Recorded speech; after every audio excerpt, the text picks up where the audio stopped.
The message arrived on a Tuesday. A normal, cloudy Tuesday that started like any other at NASA's Deep Space Communications Center in Nevada. Frank Miller was sipping his third cup of coffee when the computer started beeping. At first, he thought it was a system error. The signal was too regular, too perfect to be natural. Frank called his supervisor, Olivia Wright. She arrived 20 minutes later, her face serious, but her eyes bright with excitement. "Play it again," she said, leaning over Frank's shoulder. Pattern repeated. Definitely not natural. Definitely not human. Within hours, the base was filled with government officials, scientists, and military personnel. The president was informed. The United Nations called an emergency session. News didn't reach the public for 3 more days, but when it did, the world changed forever. Aliens were real, and they wanted to talk. Took 2 weeks for Earth's best linguists and computer scientists to crack the basic message. It was an invitation, or perhaps a challenge. The signal contains coordinates for a communication relay at the edge of our solar system. Dr. Alan Nichols explained to the assembled team in the underground conference room. Alan had barely slept in days, but his voice was steady. "They're inviting us to send representatives for something called the Great Test. It's apparently a requirement for any species seeking to join their galactic community." Commander Olivia Wright frowned. She had been appointed to lead the first contact team because of her background in both military strategy and diplomatic relations. "A test? What kind of test?" "They weren't specific," Alan replied, adjusting his glasses. "But they mentioned that only about 3% of species ever pass. The rest are placed under something called protectorate status." The room fell silent. "So it's pass or be controlled," said Sam Rogers, the Secretary of Defense. "Sounds like an ultimatum. Or just their way of determining which species are ready for interstellar politics," countered Dr. Lucy Green, a xenoanthropologist. "We require tests for everything from driving to citizenship. Maybe this is no different." Olivia studied the translated message again. Something about the tone bothered her. It wasn't threatening, exactly. It was almost pitying. "The message says the test is challenging but fair," she noted, "but also that species from high-gravity worlds rarely succeed. Earth is considered a high-gravity planet compared to most habitable worlds," Alan explained. "According to their classification system, we're what they call a Category 12 gravity world. Apparently that's unusual for intelligent life." Captain Peter Bailey, who had been silent until now, finally spoke up. "We should send our best. Scientists, engineers, military. People who can think on their feet." Olivia nodded slowly. "I agree. I want a small team. Adaptable. Quick thinkers." The selection process took a month. Thousands of candidates were considered. In the end, 3 were chosen.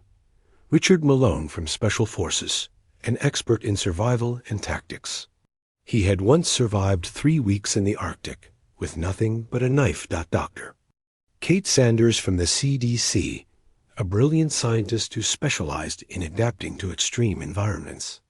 She had worked in disease-ridden jungles and frozen wastelands. John Ellis, an engineer who could build anything from almost nothing. He had once repaired a satellite with duct tape and spare parts during a spacewalk. They trained together for 6 weeks, learning to work as a team. The world watched and waited. On the day of departure, Olivia met with the team one last time. Their ship was small but advanced, incorporating some technology reverse-engineered from the alien relay. "We don't know what to expect," she told them honestly. "This could be anything from a simple intelligence test to a gladiatorial arena. Be ready for anything," Kate smiled. "If they wanted to destroy us, they wouldn't need tricks. They have interstellar travel. They could just blast us from orbit." "True," Richard said, checking his gear one last time. "But there are worse things than destruction. Like what? John asked. Like being kept as pets, Richard replied, or lab specimens. Olivia raised her hand. Enough worst-case scenarios. You three were chosen because you represent the best of humanity. Intelligence, adaptability, courage. Whatever this test is, I believe you can handle it. The launch was televised worldwide. 3 humans, heading to meet their first aliens to take a test that would determine Earth's place in the cosmos. The journey to the edge of the solar system took 2 weeks. As they approached the coordinates, they saw it, a small silver object floating in space. It pulsed with a soft blue light when they approached. Alien relay station confirmed, Kate said, her voice tight with excitement. It's beautiful. The relay activated automatically when they came within range. A voice filled their ship, speaking perfect English. Representatives of Earth, you have been accepted as candidates for the Great Test. Please prepare for dimensional transit. Dimensional. What? John began, but never finished the question. The space around their ship ... folded. Stars blurred. For a moment that felt like forever, the 3 humans experienced something no human had ever felt before. When reality settled again, they were somewhere else entirely. A massive space station orbited a ringed gas giant. Ships of various shapes and sizes moved around it. Welcome to Testing Station Alpha, the voice said. Your species will be evaluated alongside 6 others currently in the testing phase. Please dock at Bay 17 for processing. The 3 humans looked at each other. None of them said what they were all thinking, that whatever came next would change humanity forever. What they didn't realize was that what aliens considered nearly impossible, humans might find merely challenging. After all, they came from a world that forged them through gravity, weather, and competition that would kill most sentient species in the galaxy. They were about to turn the aliens' expectations upside down. The human ship docked at Bay 17 with a soft hiss. Richard, Kate, and John gathered their belongings and stood at the airlock, hearts racing. None of them would admit it, but they were nervous. They were about to become the first humans to meet alien life face to face. The airlock cycled open. Standing on the other side was a tall, thin being with skin that shimmered like mother of pearl. It had 4 arms and a face with 3 large eyes arranged in a triangle. It wore what looked like a flowing robe made of some metallic fabric. Greetings, Earth representatives, the alien said, through a small device hanging from its neck. I am Coordinator Zix Val of the Galactic Council Testing Authority. Please follow me for processing. The 3 humans exchanged glances and stepped forward. The station corridors were wide and tall, clearly built to accommodate many different body types. The air smelled clean, but slightly sweet, like flowers. Your atmosphere requirements have been added to our systems, Zixval explained as they walked. Your quarters have been adjusted to Earth standard gravity, though I must warn you that common areas are kept at 1/3 of your gravity to accommodate most species. 1/3? John asked. That's like ... the moon? Slightly less, the alien replied. Most civilized species evolve on worlds with much gentler conditions than yours. Your planet is classified as a Category 12 gravity world, quite extreme. As they continued walking, they passed other aliens of various shapes and sizes. Some looked like giant insects, others like walking plants or floating jellies. All of them stopped to stare at the humans. Why are they looking at us like that? Kate whispered. Richard had spent years reading body language in hostile territories. They look sorry for us, he murmured. ZYXVal led them to a large chamber where several other alien groups were gathered. These are the representatives from the other species currently undertaking the Great Test. You will all begin tomorrow. A squat, furry alien with 6 legs approached them cautiously. You are from Earth? it asked through a translation device. The high-gravity world? That's right, John said, extending his hand before remembering that handshakes might not be universal. He awkwardly lowered it. The furry alien's ears flattened. I am Graddock, from Pilar. Our world is Category 5 gravity. We have been here for 10 cycles and have failed twice already. Yet they say your world is Category 12? How do you even move? Before any of the humans could answer, HFY returned. Earth representatives, please come for your medical evaluation and briefing. In a smaller room, they were scanned by machines and asked dozens of questions about human physiology. The alien doctors seemed increasingly disturbed by their answers.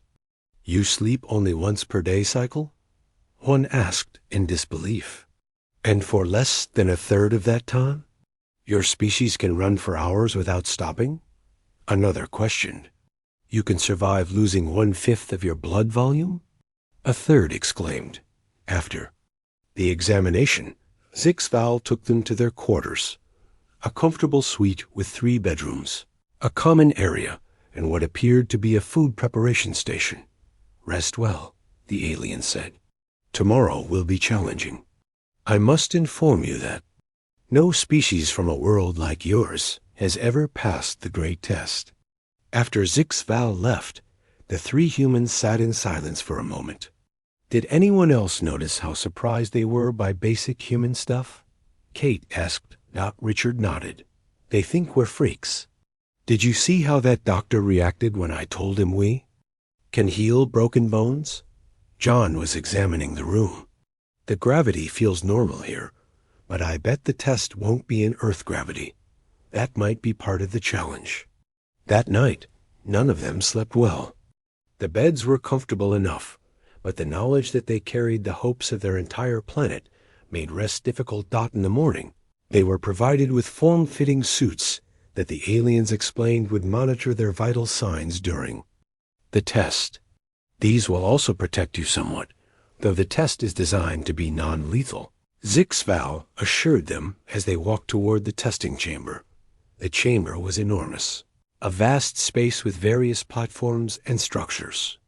Representatives from all 7 species stood on marked circles. Humans were placed last in line. The great test evaluates your species' adaptability, endurance, and problem-solving capabilities. HFY announced from a central platform. It consists of 3 challenges that must be completed in sequence. A holographic display appeared, showing the first challenge, a maze-like chamber with changing gravity fields, moving obstacles, and environmental hazards. Each representative must navigate through this chamber to retrieve a token. HFY continued. You have 30 minutes to complete this task. The first alien to attempt the challenge was a tall, slender being that looked like a praying mantis. It stepped into the chamber and immediately struggled when the gravity increased. It moved slowly, clearly in pain, and was forced to retreat before even reaching the halfway point. One by one, the other aliens tried. Some did better than others, but none completed the course. The best performer, a squid-like creature, managed to get about 3/4 of the way through before giving up. Humans, you are last, HFY announced. There was pity in those 3 large eyes. Richard, Kate, and John huddled together. I'll go, Richard said. Military training might help. The gravity shifts seem to peak at about 1.2 times Earth normal, Kate observed. For us, that's not much worse than carrying a backpack. The environmental hazards look like heat, cold, and maybe some mild electric shocks, John added. Nothing extreme. Richard nodded and stepped forward. The other aliens and officials fell silent, expecting another failure. As Richard entered the chamber, he felt the gravity increase. But instead of collapsing or struggling, he simply adjusted his posture and kept moving. When an obstacle swung toward him, he ducked under it with ease. When the floor heated up, he quickened his pace.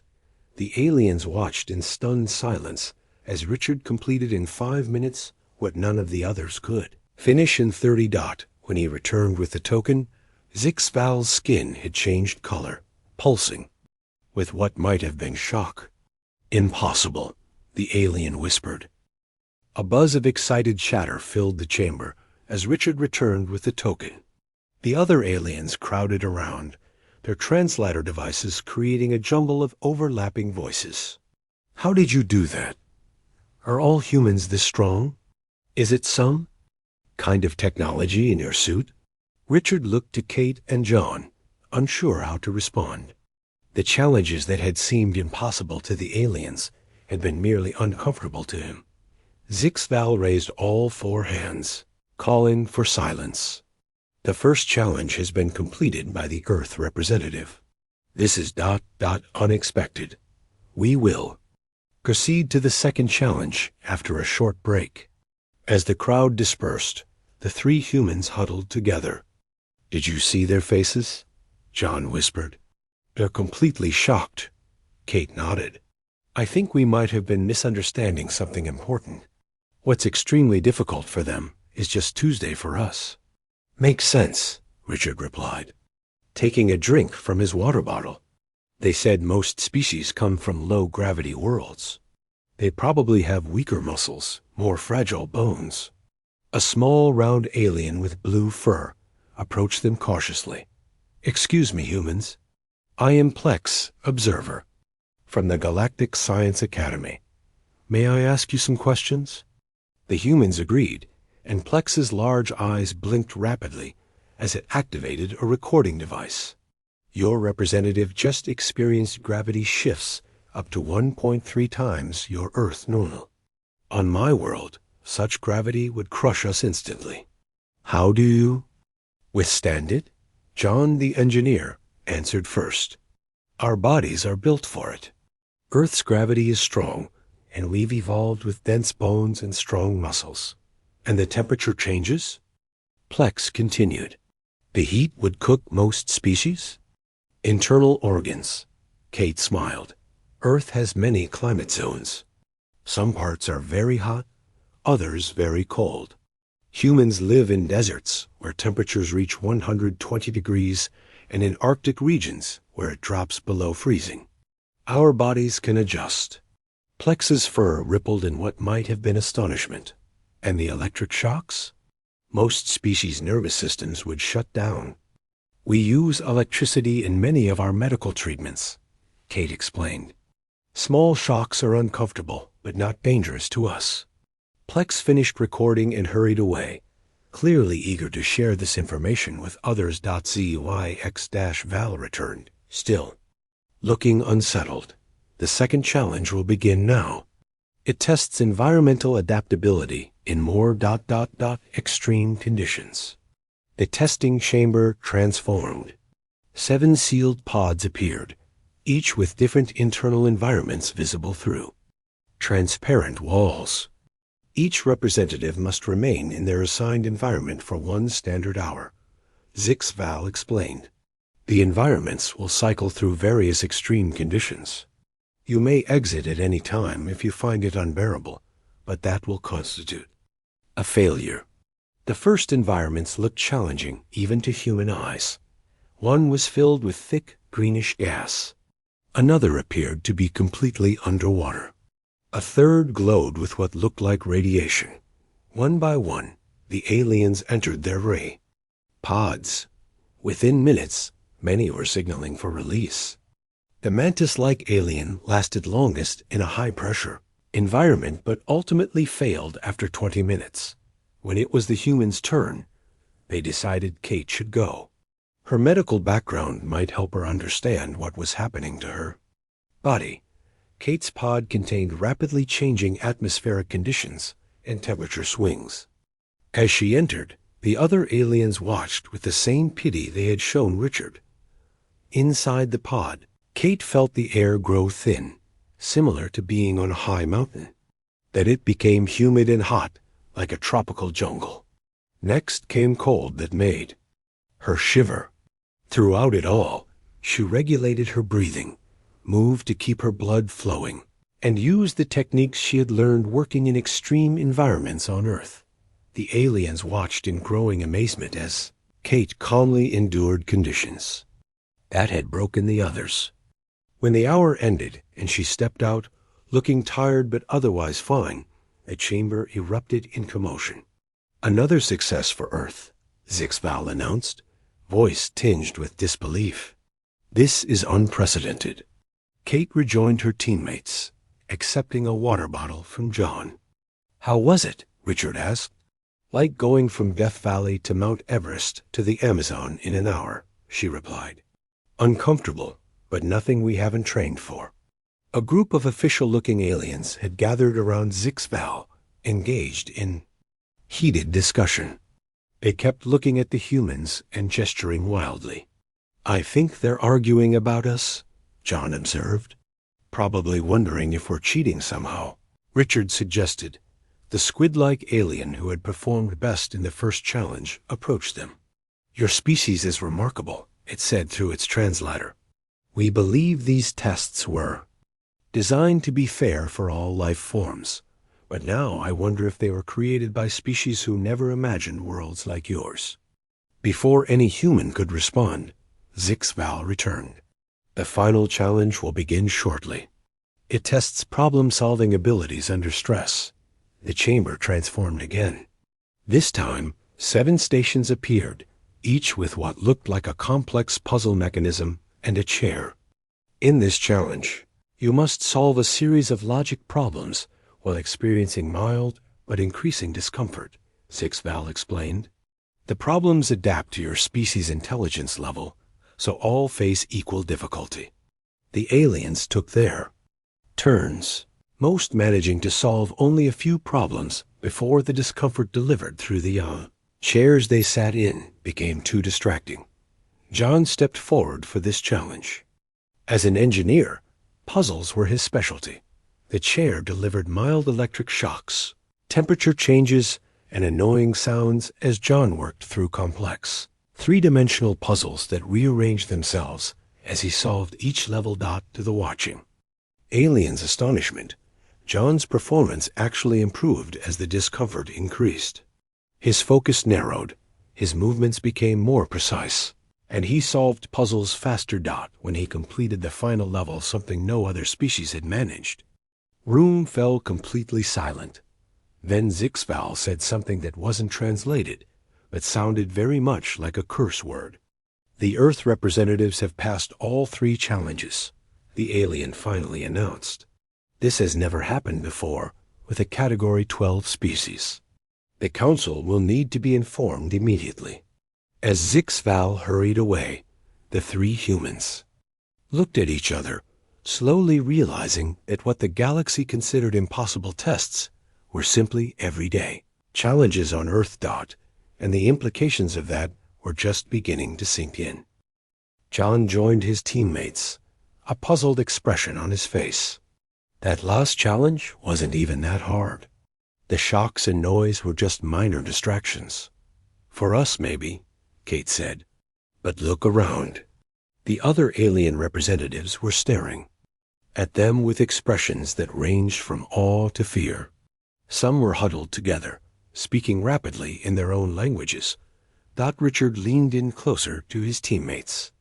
"I think we just changed something important here. These tests were designed to be nearly impossible, but for humans, they're just uncomfortable." A panel slid open in the wall, and ZXVAL returned with 5 other aliens. They wore elaborate robes with different colored symbols. One of them, a tall being with crystal-like skin, stepped forward. "I am High Evaluator Kirzan of the Galactic Council," it said through its translator. "In 300 cycles of administering the Great Test, no species from a Category 12 world has ever passed a single challenge, let alone all 3. We must understand how this is possible." The humans were escorted to a conference room. The walls displayed images of different planets, star systems, and what appeared to be anatomical diagrams of various species. The High Evaluator and other officials sat across from them at a large table. Please explain how your species managed to complete these challenges, Kirzan asked. The three humans exchanged glances. Richard spoke first. I think there's been a misunderstanding about what's difficult for humans. The gravity in the first challenge was only slightly higher than what we experience every day. The environmental changes in the second challenge were similar to conditions in different parts of our world. And the distractions in the third challenge, ... He shrugged. We call that Monday morning. The aliens conferred among themselves. Their translators turned off. John leaned toward his teammates. I'm starting to think these tests weren't designed with species like us in mind. Kate nodded. Earth must be very different from most habitable planets. What's normal for us is extreme for them. The High Evaluator turned back to them. We have reviewed your planet's data more carefully. Earth has high gravity, extreme temperature variations, atmospheric pressure changes, and dangerous levels of radiation from your sun. Your species evolved alongside predators and survived multiple extinction events. By galactic standards, Earth is classified as a death world. A death world? Richard repeated. A planet where conditions are so harsh that most spacefaring species would perish quickly, Kirzan explained. We rarely encounter intelligent life from such places. Most sentient species evolve on much more gentle worlds. Another official, a squat being with tentacles, added, the great test was designed to evaluate species from Category 3 to Category 7 worlds. It never occurred to us that a species from a Category 12 world would achieve space travel before self-destruction. The humans sat in silence, processing this information. So what happens now? John finally asked. We passed your test. The High Evaluator's crystal skin glowed slightly brighter. Indeed you did. By our laws, you must be granted full membership in the Galactic Council. But I must be honest, your species' capabilities are concerning to some. Concerning how? Kate asked. What you consider normal, most species consider extraordinary, Kirzan explained. You can survive conditions that would kill most of us instantly. You can exert physical force that would tear our bodies apart. Your endurance, your ability to heal from injuries. These traits evolved on a world where they were necessary for survival. Richard frowned. You're saying we're dangerous. I am saying you are different, the High Evaluator corrected. And difference can cause fear. Some council members are already suggesting that humans should be classified as a potential threat. The room fell silent again. The implications were clear.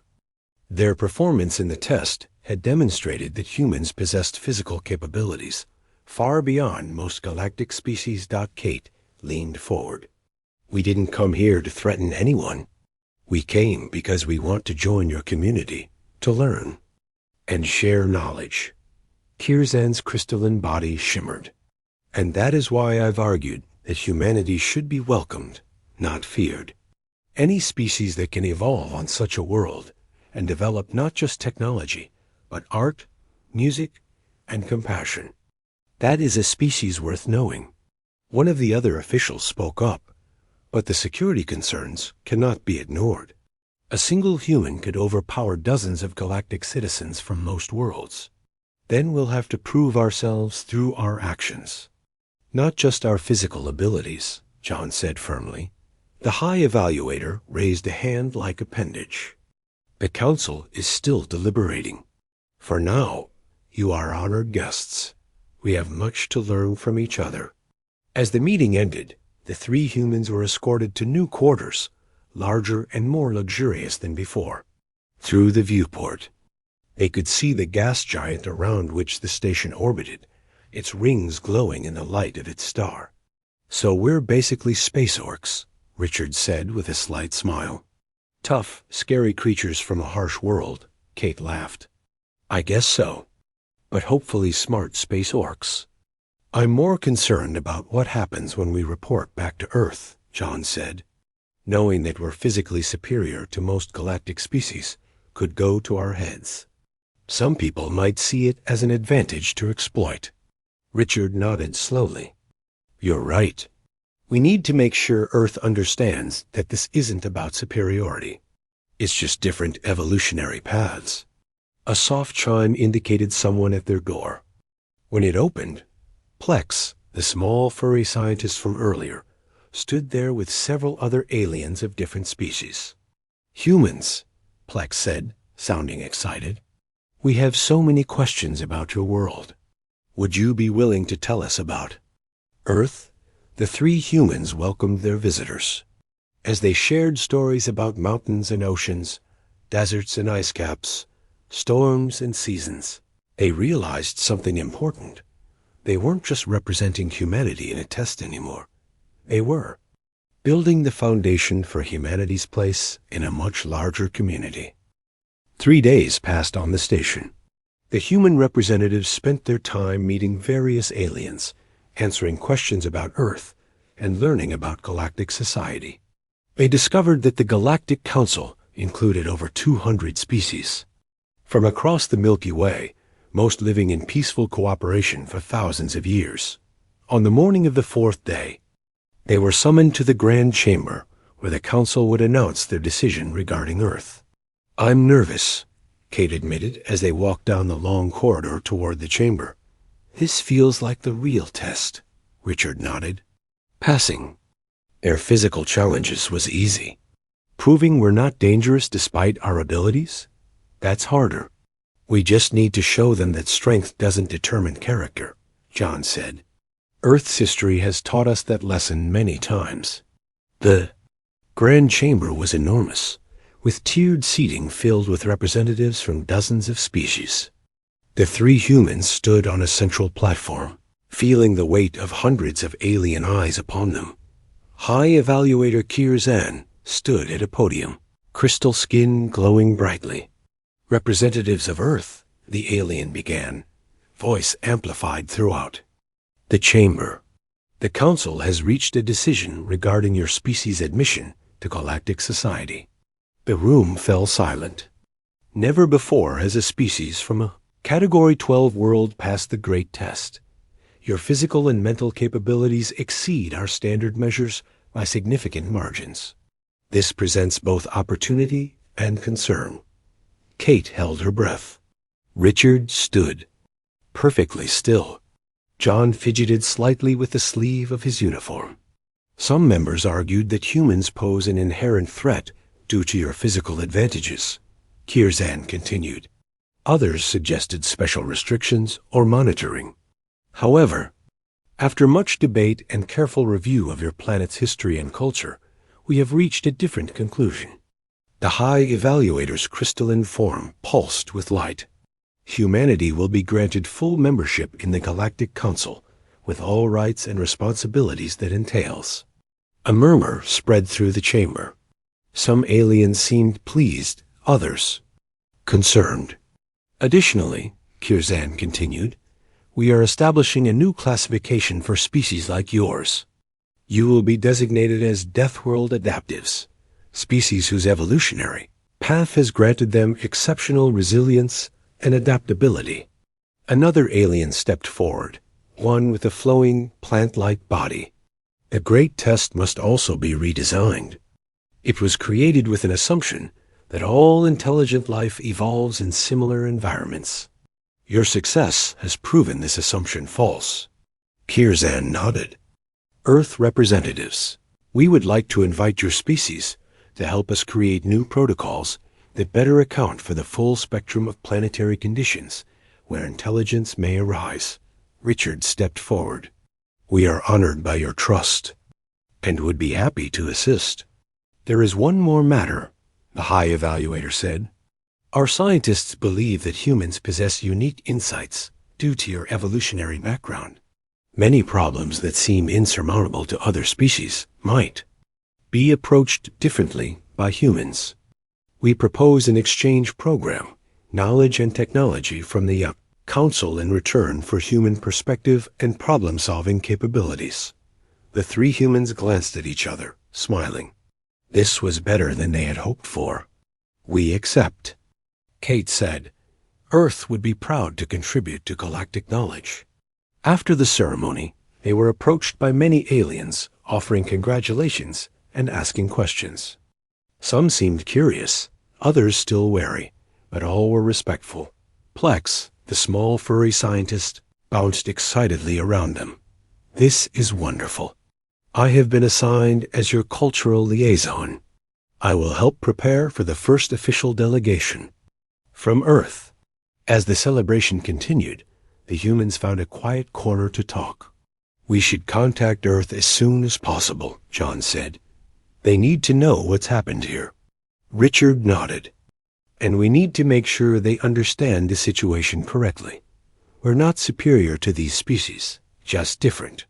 "I'm worried about how some people back home will react," Kate admitted, "finding out that humans are physically stronger. Then most aliens could bring out the worst in some. Then we make sure the right message gets through," Richard said firmly. "This isn't about power or advantage. It's about finding our place in a community we never knew existed." A week later, their ship was ready to return to Earth. They had been given data crystals containing basic information about galactic society, technology, and history, just enough to help Earth prepare for formal first contact. As they prepared to depart, ZXVAL approached them one last time. "When you first arrived, I believed you would fail like all other Deathworld species before." "You," the alien admitted. "I could not imagine how a species from such a harsh world could develop the cooperation and compassion needed for advanced civilization." The alien's pearlescent skin shifted colors. "I was wrong.